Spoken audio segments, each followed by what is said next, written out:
Mana mana. Teep teepy teepy. Mana mana. Teep teep teep teep. Mana mana. Teep teepy teepy teepy teepy teepy teepy. Okay,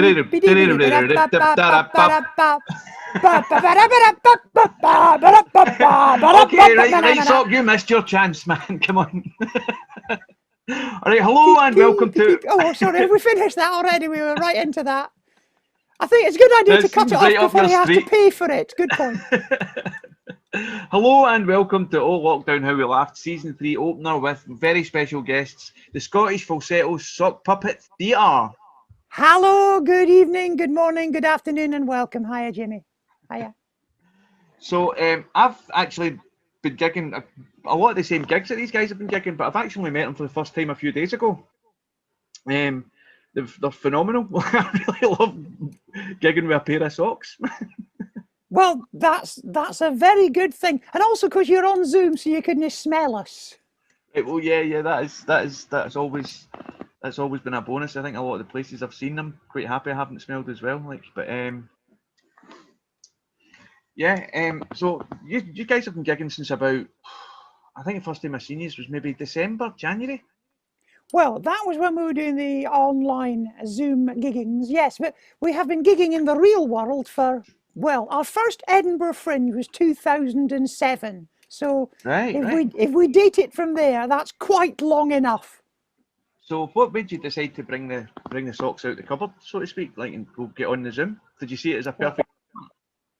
Well, that's right. The last actual gig we did was back in February 2020. Then obviously it went tits up for everybody. And for a while we were just on hold. And the bloke down there, who we may mention later, he did all the other things that he did because he writes and draws comics. So he got busy doing all of those with the sort of things you can do in lockdown. And we didn't think there was anything we could do. We've done a lot of YouTube videos over the years, but we didn't feel particularly inspired when the whole pandemic started. And then there's a fella called Dean Friedman. Do you know Dean Friedman? I've seen the name on Facebook. He's the singer-songwriter whose biggest hit back in 1978 was, we should do this in harmony. Yeah, do you see the problem there? I do. You can thank your lucky stars that we're not as smart as we'd like to think we are. You know that song? No, I don't. God, Jimmy is so young. Well, anyway, that's a big hit. And he had other hits like Lydia and Woman of Mine and Well, Said the Rocking Chair. He's a singer-songwriter and also, as it happens, a Sox fan. So way back, we've performed with him in the real world. We supported him in Glasgow, in fact, at the is it the Mitchell, which is attached to the library in the Yes. Yeah, that's right. Yes. It was the Mitchell Theatre. And so we've supported him there. And we've met up a few times over the year.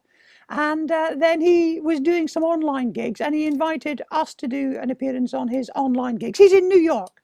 So these were international online gigs. And it was great. I mean, he had people like Rich Hall on and Boothby Graffo and Attila the Stockbroker and loads of singer-songwriters or musical comedians. And we seemed to count as musical comedians. And so we were gigging with him every other week. And then we bit the bullet and in July started doing shows ourselves, and then we've been doing solo online Zoom shows since July. And then the Edinburgh Fringe was actually quite good for it because we got into the Fringe programme, and then we got like a Scotsman review. We got a 4-star review in the Scotsman for the shows because we revived 3 of our actual Edinburgh shows and did those on Zoom. So we did our Socks in Space show and our socky horror show, Boo Lingerie. Are you going to do all the talking? I'm effectively going to do all of the talking at this point. Think of this as a monologue. One person talking. Could two of us not pretend to be doing the talking? No, one of us is talking, the other one is not talking. Don't and the confuse host doesn't know how to interrupt a pair of socks. Anyway, we did the Edinburgh shows, we got reviews, and then we just carried on doing it, and then we started doing open mics at the start of this year. Right. Well, and honestly, I never woke up this morning thinking I was going to get imposter syndrome talking to a couple of socks, but, welcome to fucking Zoom comedy in 2021.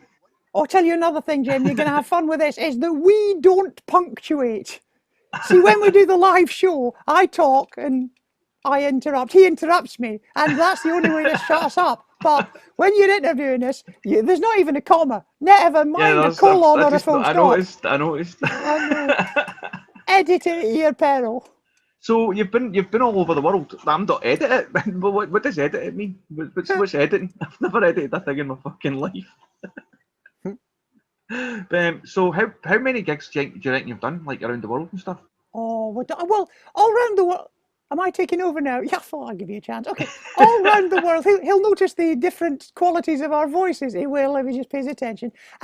Yeah, well, all around the world's a bit easier to calculate because, frankly, we've done most of our stuff in England, Scotland, Ireland, and Wales. But we did do a whole month in Australia. We did the Adelaide Fringe. It's actually the longest run we've done because it lasts longer than Edinburgh. Yeah, Edinburgh you do just Is that what you 3 met? weeks. Is that where you met Paula Ferrari to do the Unmuted? Do you know, we didn't meet Paula when we were over there. It was only subsequently met her with the online gigs.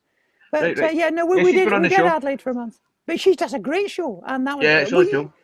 Yeah, if nobody's seen that one, they've kept it going even though they don't have lockdown anymore, and it's Yeah. at 11 o'clock in the morning over here. Yeah, it's really good. It's really weird. A couple of times it's a Monday morning as well, so it's like you're getting up, early. Not early, but you know what I mean, on a Monday morning to do some comedy. Yeah. It's very different. Well, yeah, because that's obviously it's Monday night over there, which is a good night for doing an open mic gig, a good night for doing not the one that's expected to attract big crowds. So it's a good thing to do. Yeah, totally, man. So, what else have you done? Like, have you done anything else like sort of unique to lockdown, apart from like Zoom mics and things? Well, I mean, the uniquest stuff to lockdown is doing these online shows, and we've actually quite got addicted to them. You know, I actually don't want these to stop because we are the right shape for a Zoom screen, and you get us on the stage, and you're going to be miles away from us. We were going to be next weekend. We were going to be doing a drive-in. And there's always the danger that the man down there will be seen, like in real life. Well, we keep him shielded. We make him dress in black. But yeah, no, there's this drive-in gig. Yeah, and it was going to have a big screen behind, so we were going to be projected up on the screen, so people on the other side of a field could have seen us. But in real life, you've got, well, you know how big hands are. You've probably seen hands. That's how big we are. So, you know, I mean, I don't know. Does a comedian have a great advantage if they've got a big face? It hasn't hurt Jimmy Carr. It hasn't. You're quite right. Held Jimmy's career back at all. So maybe having a big round pudding face is Peter Kay. Peter Kay, big round pudding face, yeah. But we have a disadvantage. We're neither puddingy, big nor round. It's just fun, but I mean, I've only seen you the once, like in a gig that I've been performing at, and it's just fun watching other comedians react to you. Yeah, well, that's the thing we always found back in the days when you remember when the Edinburgh Fringe programme started putting wee photos beside the listing. You've forgotten how young Jimmy is. Oh, Jimmy doesn't remember before they had photos. Jimmy probably doesn't remember before they had, I don't know, iPhones, and you didn't even buy the programme. Right, I'm happy to soak in the compliments, but I'm actually 44. Oh, well then, your memory goes back far enough.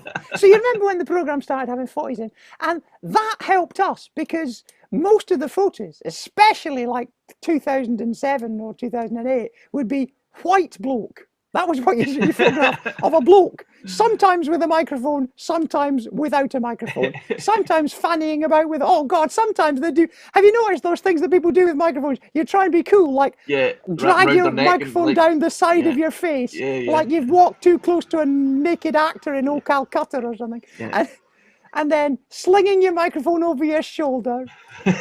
See, that always worries me when I'm trying to, break into comedy, if that's actually what I'm trying to do, because all of these flyers do look the same. It's just people pulling faces or It's really hard because if you're a comedian, you've got a lot of dignity. So is that how you guys were born? Like, basically, the man down there was like, fuck, I might as well be just putting my fists in socks. If you actually want the boring story, we can give you the boring story. We were doing a sketch show, or rather, he was doing a sketch show. It's a thing called the sitcom trials, and it went for years. The last time we did it was about 2016, I think, and it's actors and writers, and you perform these sitcoms, and then the audience vote for the ones they like the best. So you get like 5 to 8 minutes of a sitcom, like the first half of a sitcom, and then you vote for the one you like the best, and you only see the ending of the winner. It's a nifty little format that nobody ever comes to see. Nobody ever actually comes to see the shows. Best way of losing money is to put on something where you've got far too many actors that all want paying, and then some writers who deserve a bit of money as well, and then take it up to Edinburgh. Money pit, absolute money pit. It totally is. But we were doing that. And then one time we had a themed show, which was actually Shakespearean themed sketches. And our writer friend down here had written a sort of two-hander thing. And he basically didn't want the actors to bugger it up. He didn't want them to bugger it up. And so ducked down underneath the table with a couple of socks over his hands, put on a stupid voice, and that was us. Turned out to be funnier than listening to him. And basically, when he writes something, it's supposed to be delivered in a certain way. I mean, Jimmy, do you write ever for other people to perform? No, I mean I do like kind of writing group environments and things, but I'm not writing that way. Actually, starting comedy, I was like writing stories and things, and I always wondered if my sense of humour would chime. And I done a writing course, like a workshop or whatever, and I turned out to like actually be quite funny, and I really enjoyed doing stand up. So was it a stand-up writing course or a? It wasn't. It was just a course. Just going in every week and learning about how to do stand-up in front of a few people. It was really cool. It was really kind of life-changing and things. Yeah. But it did not prepare me for what a comedy scene is actually like. Well, an audience is it. Yeah. The audience is absolutely everything. That was what the start of that sitcom trials show was all about, because our friend down here was writing sitcoms and sending them off, and the best you'd get was a polite letter back. Yeah. Letters. Do you have to explain letters to the youngsters? Oh, letters. You won't remember letters. Kids, you used to stick them in a post box with a stamp-addressed envelope. How old are you? I'm old enough to remember a stamped, self-addressed envelope. Or a postcard if you're writing into Vision On. You really are very old. I really am very, very old. Vision On. Google it, kids. You know something? You should actually suit being on a postcard. And you should get some branded ones, man. We should certainly explore the merch. Yeah, so that's the thing with that show, the sitcom trials. Lots of people would write stuff and not know if it was funny. And we knew from doing stand-up that when you get up on a stage, there's only one group of people who can ever tell you that it's funny, and that's the audience. Yeah. Totally. I mean, you come up with ideas. Sometimes you'll come up with them on the hoof. Sometimes you'll write them down. Sometimes you'll think them out. But either way, until you open your gob and that audience look at you and say, either that made no sense, or they pick up on an inexplicable throwaway thing that you thought nothing of, and they laugh at it like it's the funniest thing you've ever done, and you go away and think, what the hell was that? We've got to turn that into the act. That's happened to us many and many a time. It's happened to everybody, obviously. And so that's what we did with the sitcom trials, was having the same discipline, but writers got to do it. So we would get the actors, they'd perform the scripts, and the audience would laugh or not, and then we'd go away and do the rewriting, and we'd do it again. So you actually got to improve your writing, and the actors got to do comedy, which is actors love the chance to do comedy, because comedians can ring up for a gig, and actors can't do that. Yeah, with comedy though, it's a kind of fine line between getting new material and basically learning to perform what you've already got. Oh yeah. Yeah. And like a lot of times when I'm kind of rigid in terms of the jokes that I'll tell and things like that, and trying to introduce a few new jokes here and there. But a lot of times, especially in Zoom and little mics and things like that, you're doing the jokes in front of the same comedians over time, and it gives you anxieties about whether or not the material actually works anymore, or is it over rehearsed, or is it over performed, or stuff like that. What have you found with Zoom gigs? Were you able to find Zoom gigs which had an actual audience? Because for us, I'm pretty much really the only ones that worked. Yeah, I'm pretty much doing solely kind of showcasey type nights just now, because I'm really happy with my set, like exactly what it is, apart from the fact that tends to shock a lot of people when it's maybe a bit over personal. Other than that, I'm fucking absolutely happy with my set, and it's performing that when it's just comedians is tough, especially ones that I've seen it 10 times and stuff. Or 100 times. It's not only that, a lot of the acts. I mean, I've seen a lot of the acts myself. I've Yeah. seen them 100 times, and I'm like pure. It was great, but honestly, if I'd seen that you do it in real life, I might have actually strangled you, mate. Like, you know, because Yeah. you've seen it so often that you don't mean it bad. You're just like, I can't watch this anymore. No, well, it's the same when you're doing open mics or when you're working around regular clubs and you've got meet up things with it. You've got a small crowd and it's just your mates and it's just the same comedians. That's not the same. You need a cold room of 30 or more, and it has to be 30. The minimum number is 30. Have you not found that? Well, I don't know because I performed at 29 last night, so I feel as if I've just missed that cut off. But no, I do know what you mean. It's I mean, the Zoom especially for me. I can't believe I'm unloading a pair of fucking socks. But anyway, like the Zoom especially. We are your conduit to the world. The Zoom especially, like in international and things, it done me the world of good. It was a breath of fresh air in my quote unquote career to see my jokes land and work in other places. Did you do the Indian show? Well, there's a few Indian shows. We've done one called Thirst Trap. Yeah, I've heard of that. I might apply for it because I actually took a wee bit of time off. I've done less and less gigs from about January forward, and then I took a whole month off there, and I've done like this. Well, tonight will be my 5th gig since I came back on Sunday, and was that a live show in front of real people yet? No. Right, because that is coming back. I'm getting really jealous seeing all of my mates who are actually getting to do things in real places. I actually had like a community centre gig booked for Monday, which would have been the first day we could have done it. But because Glasgow remained in level 3, I had to, cancel the acts and things. Of course, yes. We're down in England. Sorry to burst the bubble, everybody, but we're down near Bristol, so the rules are different here. Yeah. Not that the rules of giving us a sodding gig have changed. We still do not have that gig, and our first gig has been cancelled. I used to live in Bristol. Oh, right, whereabouts? And I can't guarantee that I didn't end up talking to you at Tasties at 3 a.m. one night. In St Paul's, like about 3 a.m. maybe. Like, I don't know, were you there? Like 17th of January, I'm sure we were. 1999. But yeah, so where is the man down there originally from? Originally from Aberdeen, although when you hear him talk, you will not hear an Aberdonian accent. And you won't hear an accent like ours either. He sounds English because he's lived down in England since he was 3. Right. Oh, so really raised in a Scots household with mum from Montrose and dad from Newborough in Fife. So really, all this tartan and your accent is cultural appropriation, really, when you think about it. I'm appropriating my own culture, but I've also, or rather, he has appropriated the culture that he moved into. It's often weird. I mean, you'll have found the same when you lived in England that.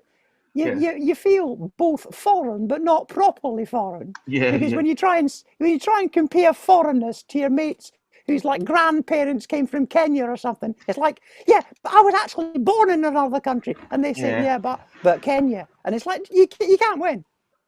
Yeah, totally, man. It's the kind of that sort of dregs of an imperialistic attitude. Exactly. I used to go like people asked me what I was doing down there as if I'd like broken free from Scotland or something. I ended up just telling people that I'd been kicked out of Scotland for saying that Roger Moore was a better Bond. Which if I had said that, it might have actually been true, but I hadn't. But, well, as it happens, the bloke down there, his mum, when she was at art college in Edinburgh, their life model was Sean Connery. She drew Sean Connery, who was at the time was just a ginger-haired milkman in a posing pouch, and she drew him. That was the late 1950s. And then she went away and she got married and she had the kids. And then she came back to her mum and said, "Mum, where are all those pictures I did of Sean Connery? They'll be worth a fortune." In the bin. And her mum, my gran, said, "You know that skip that left in 1959?"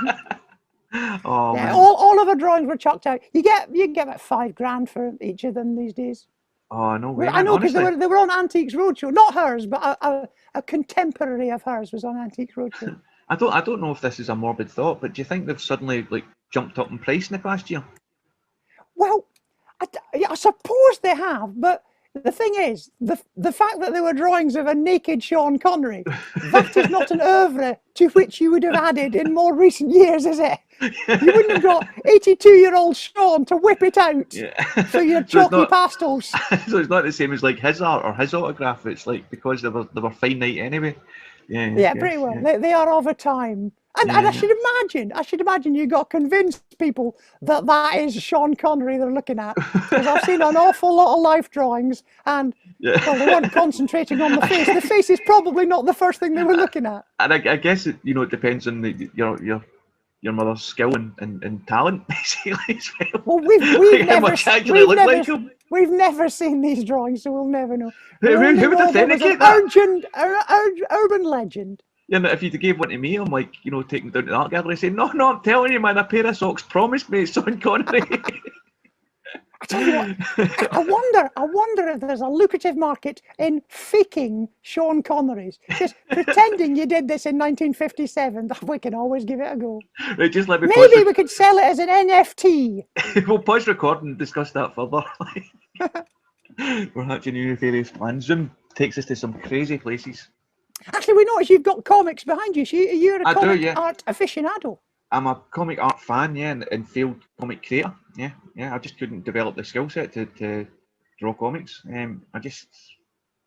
But what about as a writer? As a writer, I mean, I could write some good stories and things like that, but I was really kind of more influenced mainly by like sort of Alan Moore, Grant Morrison, and Harvey Pekar stuff. I was kind of trying to do kind of. And I see Frank Quitely behind you as well. It is, yeah, Frank Quitely. It's All-Star Superman, you can see, yeah. It's I was kind of trying to draw stories about just kind of my life with a kind of magical slant about just stuff. Do you know what I mean? But I mean, basically that was as shite as it sounds. Like, but I just couldn't develop the skill set to draw comics properly, effectively. And not entirely sure we have either, but there are comics. There's actually comic versions of the socks. We've got quite a few. I think and I've got to say now you can get them. Now I'm kind of wondering how you managed to spot that with sewn on eyes, but. That's skills to pay the bills. We've got the various ways and means. You needn't know. I was thinking I think you guys should definitely do a cover of Them Girls by Zig and Zag. Do you remember that? Now, interestingly, that fella down there also used to write and draw for Zig and Zag's Zogazine. Yeah? Wow, way back in the day when they were on Channel 4's Big Breakfast. There was a comic, lasted, like most of the comics we worked on, lasted for 6 issues. Right. But, so Zig and Zag had a comic? Yeah, it's called Zig and Zag Zogazine. Mm-hmm. And at the same time, we were working for Red Dwarf Smegazine. Yeah, I remember that. And Judge Dredd had a magazine. They were all published by the same people. They had a format. Basically, zine preceded by something. Smegazine, Zogazine, magazine. So you worked for Oink as well? Sorry, the man down there worked for Oink as well? Man, the name you're looking for is Kev Sutherland. Kev Sutherland, he worked for Oink. That was his first comic stuff. Oink and simultaneously Viz. He was working very briefly for Viz. Did a strip called Tarquin Hoylett, He Has to Go to the Toilet. Right, I don't remember that one. You'll find that in Viz's big pink stiff one. Right, I'll go and have a look. It's one of the collector's items classics that you'll find in any charity bookshop for £1.50. But that's I always loved those comics like Viz and Oink and things like that. That kind of sort of British irreverence. They were absolutely. There was a great upsurge in the popularity and the quality of British comics at that point. It was the end of the 80s, and Oink led the way doing it for kids, and Viz led the way doing it for grown-ups. Turned out there were more grown-ups than kids. That seems to have been the pattern. So Viz sold 1 million, and Oink went tits up. That's strange, that. So do you think basically Viz sort of absorbed Oink's audience? Well, they absorbed a lot of the creators. There's quite a few people, like Simon Thorpe and Davy Jones, both started in Oink. And then I think Chris Donald saw them there. Chris Donald tried getting stuff into Oink. He appears in 1 issue of Oink, I think. And then they didn't want any more of his stuff because he was never, the most slick artist. And so you've got a front cover of Viz where he's got the Viz monster jumping up and down on a dead pig. And that was when he left. So Chris Donald became the living embodiment of a child not embraced by the village will burn it to keep himself warm. Perfect. Yes, indeed. So, do you still do any kind of comic artwork? And I know you're teacher and stuff, Kev. This question's for Kev. Yeah, no, we'll answer on his behalf. Trust us, it's just disappointing when you see him. It's like the large collective sigh that is heard when he comes out, and it's like, oh, we were picturing someone. Picture someone young and sexy. That's all you need to picture. Picture a young Adonis. So are you still not publishing? somebody who looks like the poor man's poor man's Liam Neeson out of the Line of Duty. That's a good description of our fella down there. Don't picture that. They pictured that now. You had to go and do that, didn't you? You couldn't say he looks like H from Steps. You couldn't bring yourself. So he looks like H from Line of Duty. That's not the same thing. So are you publishing just now? Or are you putting any comics out just now? Yeah, I wish I'd known you were asking those questions, because wait a minute, I've got there's one down. You would have heard them. Wait a minute, there's one down here. We've found one. Bear with. We've found his books. They're particularly hard to pick up. Brilliant. Can you talk? I'll talk. They're particularly hard to pick up when you got to pick them up with your gob. But this is one of his latest. He did 3 graphic novels last year. There's The Prince of Denmark Street and, picking up another one with a sucking face, there's Findlay Macbeth was his first one. That's his adaptation of Macbeth. It's basically, if you know Abigail's Party, the Mike Leigh play, what he's done is he's combined Macbeth with Abigail's Party, and so there's a lot of original dialogue, none from Abigail's Party, just the costumes and the attitude comes from the 70s, and then it's all set, instead of being conquering kings doing all the stabbing, it's like salesmen competing to be salesman of the year in parts of Fife, and then they die and there's trees, and the last one is the Midsummer Night's Dream Team, where he's taken the Shakespeare comedy and turned it into a heist movie, and that's probably our favourite there. The character design there looked a bit superhero-y. Is that? Well, very. Oh, let's hang on. This not preserving a lot of dignity there, but there you go. There's a bit of quality. That's great, man. Let's just get you a wee bit more. Hang on. We're just selecting you a nice wee page here. A nice page that looks like something. There you go. Here you go, a couple of pages of the Midsummer Night's Dream Team. Okay, so the Midsummer Night's Dream Team there, you can see a bit there, because basically we've taken it and turned it, like I said, into a heist movie. So there's Woods, which is the nightclub, which represents like what would have been the fairy woods in Midsummer Night's Dream, but now it's a gay nightclub. And next door is Athens Restaurant, which is where Theo the Greek is having his wedding, and then there's a robbery. And the fella you see down there in the bottom left-hand corner, that is Puck, who is a magician and a hypnotist. And there's it's Puck, the one in the white suit, yeah. He's the one in the white suit who's basically a rip-off of Peter Lorre from the old... I was going to say, it looks like a cross between Peter Lorre and Astro Boy. Yes. Oh, and he's also doing the front cover of David Bowie's Low there. He is indeed there, yeah, you're right. Right. So there's all sorts you find a lot of that. I mean, there's all sorts of cultural reference, yeah. Comics artists are sods for doing that kind of that is the beauty of comics, actually. I was talking to my friend the other day, and I was talking about how, like, comic art is almost as probably actually a more purest form of expression than comedy, like, because it's you can just, that marriage of image and words is just magical, you know. Well, yeah, getting everything controlled on the page, that's why our fella down here writes and draws the whole thing, because that's the only real way of getting it right. It's like I remember the guys who did Father Ted talking about how Graham Linehan, who nobody really is allowed to talk about anymore because of him going absolutely the formerly living Graham Linehan. Yeah. Well, that's right. But if we sort of effectively dead name him and talk about him when he didn't used to be a word that you're not going to say on this podcast, we'll call him Graham beforehand.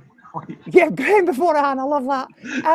Back in he was talking about they did the very first one, him and Arthur Matthews, and it had Alexei Sayle and Neil Morrissey. I think it was called Paris.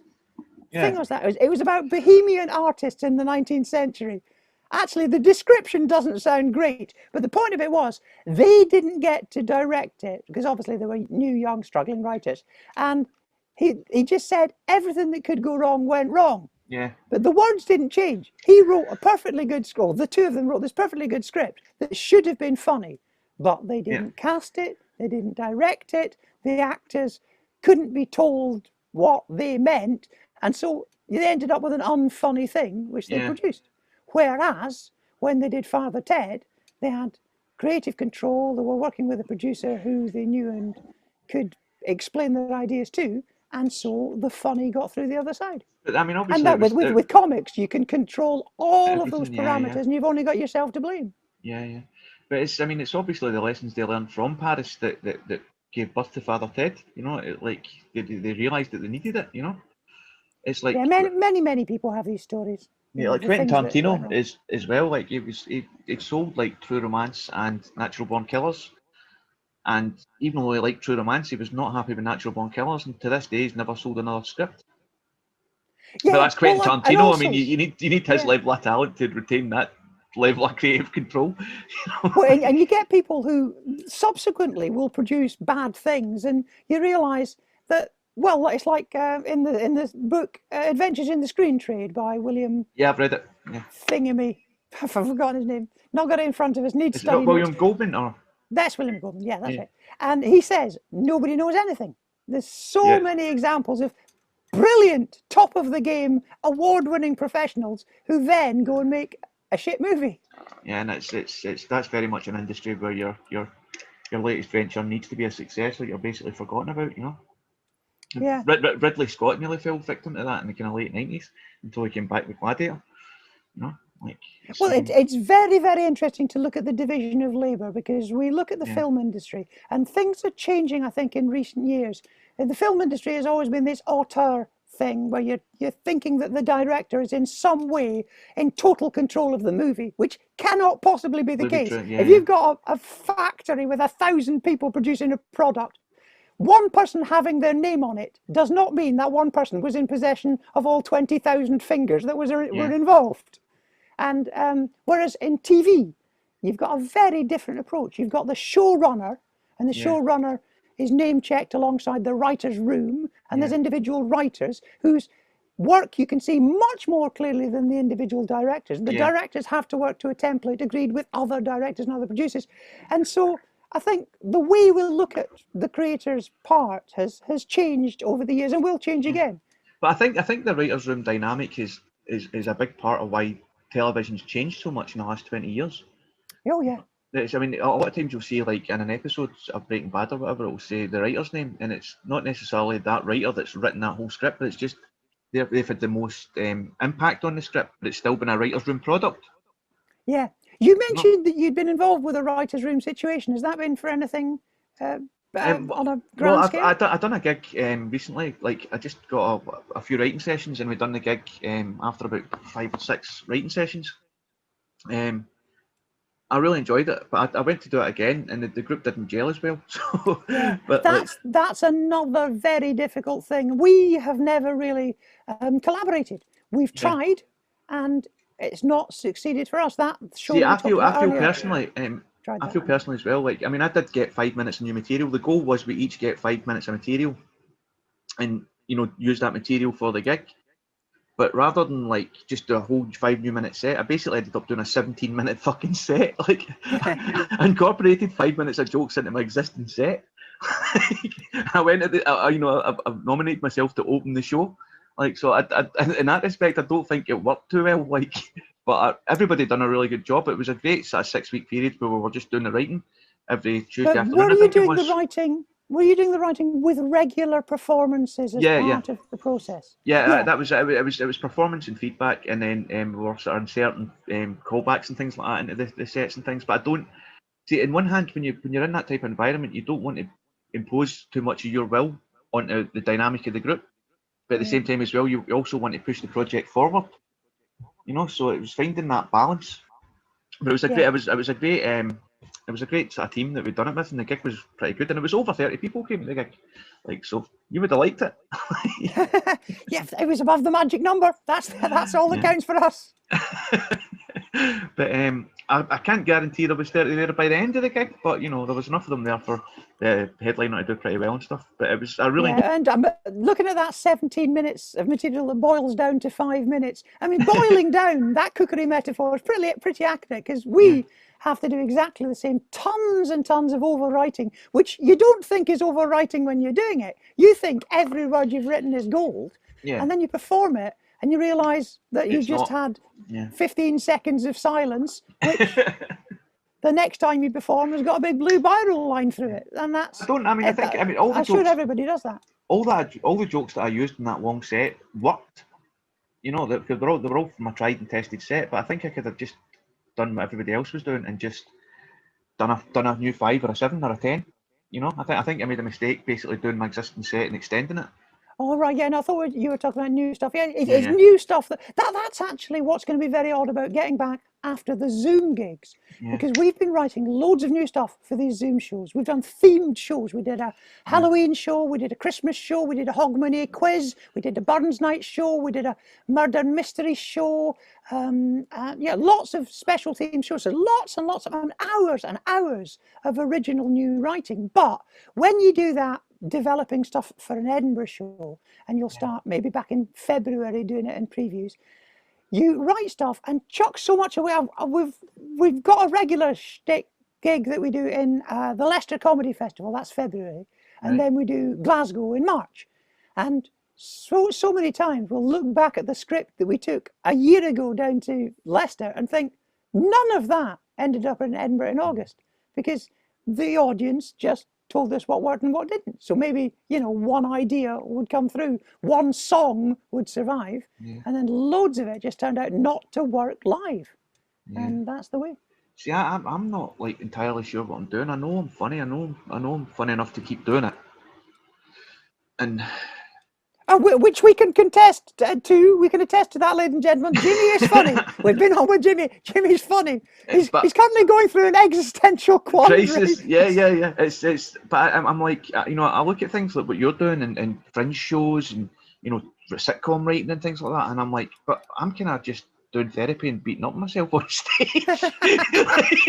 And it's where is that going? I enjoy doing these podcasts as well, especially this one, because this one's fucking surreal. Like it's just right up my street. But like, I just don't know. I see there's so much possibility out there with comedy, and well, there is, and for a stand-up like yourself, there's actually so many more alleyways. If you want to discover where the blind alleys are in comedy, do an act like ours. Because you think about absolutely any comedy that gets on the telly that's not the Muppets or Shari Lewis and Lamb Chop. Or you know what? Like, have you seen G&B comedy? Kyle Wallace, have you done that? We did the character comedy, yeah. Yeah. But he does a night called Abandoning the Comfort Zone. So now I'm planning to basically rip off your actor, and we'll be like these bitter rivals, like these fucking people that hate each other. We're definitely getting in there as well. But yeah, when you think about, if you look at all those TV shows, if you look at Live at the Apollo, look at Mock the Week, look at Taskmaster. I'll wear gloves. Gardening gloves or something with like 5 eyes. What telly wants and what radio wants out of comedians is yourself. They want your personality, and we've got nothing. I'll get introduced on stage as the Scottish Falsetto sock puppet theatre, and I'll be like, I'm nothing to do with those guys. I'm the glove puppet theatre. I mean, do you not find when have you ever watched any of the things like Mock the Week or the panel games where they let a character act on, they let Angela's Epithemial on, or one time I think it was Have I Got News for You had Nina Conti on with a puppet. Right, yeah. And I was just watching it the other night, yeah. And it was like wrong. It just didn't work. It was the wrong universe. 2 parallel universes had just collided, and that's the problem we have. That's what they say every time. The agents and the producers, they just say, "Oh, I'm sorry, that'll be a parallel universe colliding that way. That's going to cause a parallax." That's they've only got a time-space continuum-based excuse for not fucking giving us a gig. Right. Well, I think I found the answer to that, because I'm clearly loving this. You've come on my podcast in character, and I'm fucking loving actually talking about deep existential stuff with 2 socks. But I think in a panel show environment, you've got a lot of comedians. You're bound to have at least one who's not going to go with it, which is where the paradox will happen. Yeah, it was because you've Everybody got needs to to be on exist board. yeah. You got to exist in one reality. In fact, we did a satirical news show. We did a couple recently. We did Blue Suede News, and we did another one, and I can't remember which one it was. Where, because it was just about the news and not anything else, we were so out of our comfort zone. You know, there's things that we can do. We can do our comical little exchanges, and then we can change the subject. Changing the subject is our specialist subject. Yes, I suppose it is. And straight news was one that, it's horses for courses. I think, like you guys as well, you expose a wee bit of the magic about Zoom shows as well, because like even people that aren't kind of on board with your, funny wee sock world thing, like don't know how to react. Yeah. So that becomes part of your funny wee sock world thing. Oh, and talking about Zoom, have you found that audiences are? It's so different. I mean, we've had a couple that we've done where the MC has done like you'll do in a room. You'll chat, but you're not really chatting. You're being rhetorical. You're saying, so has anybody used a Tampax machine? And the thing that happens in a Zoom gig is that somebody who is just as loud as you replies and continues the conversation, which absolutely buggers up what the MC was trying to do, and turns it into a knitting circle, and it's really hard to pull that back into a gig. When the audience has got microphones that are louder than you are buggered. Yeah. But that's happened more than a few times. I've spoken about this in the show before. Like, this is the start of season 3, so I've spoken about it a few times. But Zoom's taught me a lot about timing. Like, because I was so eager to get to the end of my set almost that I wasn't giving my jokes time to breathe. But because you've got that delay where it goes out and comes back, it's taught me more about timing and to actually wait for the laugh. But I still go too fast. But I think when I get back on stage, I'm going to learn a lot from Zoom, Yeah, the number of times we've heard the punchline get cut off because, of course, if there's actual laughter, the mic's cut out, which is hopeless. We actually have the ability to, if you say something, if I say something, I can say the setup line, and I can repeat the setup line with some degree of incredulity. And then we've even got an excuse for doing the punchline twice. We've got it covered. So what Mind you, we're going to do that in real life and go down like the one-legged man at the arse kicking contest. We are. So what have you actually got lined up for the next few weeks? We've got live gigs starting. Our first one was going to be May the 29th, but that's been cancelled. No gig in a field for us. So June the 11th, we're on a comedy bill at the Whitcomb Studios in Bath. And then we've got a few of our solo shows, the ones in theatres that we were going to do, have come back on board. So we're going to be doing Lichfield, we're going to be doing Bedford, and then we're doing a couple of Edinburgh previews, which aren't really Edinburgh previews, and those are in Leeds and in Sheffield. Right. All in all, we've got about a dozen that have come together, and then we're getting to, it's starting to look more like a proper tour in September and October. Well, hopefully you'll be in Glasgow at some point, and I'll get to see you live, man, and get to meet the man down there at some point. Yeah, well, the whole of Scotland is actually the hardest thing, because people are getting probably unduly confident in England and are booking stuff. Yeah. But we've been here before, because we did our Fingers Crossed tour in November and December 2020. Every single gig got cancelled. I mean, there was only 5 gigs, but they did all get cancelled November and December. I mean, we're kind of stealing ourselves here for a massive spike in cases after just especially Saturday in Glasgow, mass gatherings, unexpected, unplanned mass gatherings, and one particularly embarrassing, shameful episode on Saturday with the Rangers title celebrations. We were very much aware of that. Yeah, it's Do you know what though? Actually, I'm not sure that's going to cause a lot of spread and spike. The Indian variant seems to be the spike that's spreading. That's spreading inside households, and it's spreading largely amongst people who aren't vaccinated for whatever reason, not just because they protest against vaccination. There's lots of coincidental things that have happened. Some people are just not old enough to have got it yet, and so whatever. And that will happen, and that will bubble, but most people are vaccinated. He's vaccinated. I'm not.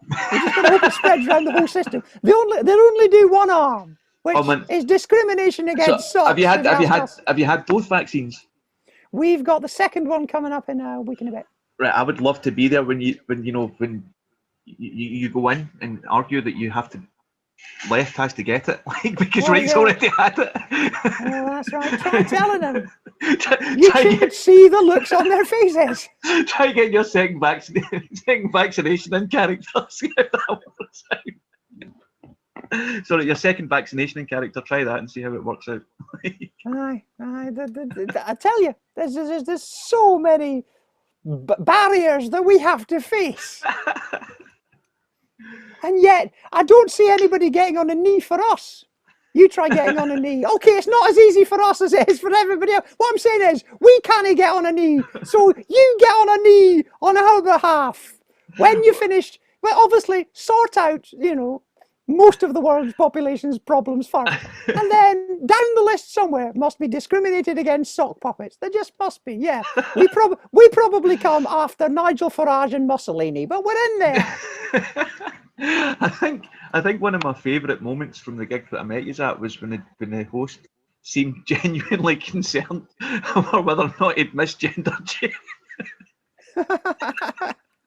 Again, welcome to Comedy Zoom 2021. Worried about misgendering a sock. Yeah, as we explained, and we never know if our explanation is actually the most offensive thing we've said, but we are they and them because there's two of us. That's just how it's always been. I think we've been ahead of the game. Okay, well, it's been an absolute pleasure to have you on. Hopefully you'll come back and tell us what it was like out of sock world, off of Zoom, and in the real live world performing. Cannot wait. Yeah, hopefully all of us will be out there soon. But cheers, thanks very much for coming on, guys. Thanks so much for having us, Jimmy. Stay them. All right, man. Cheers, thanks, man. Cheers, Jimmy. Mana mana do do do do do. Mana mana do do do do. Mana mana do do do do do do do do do do do do do.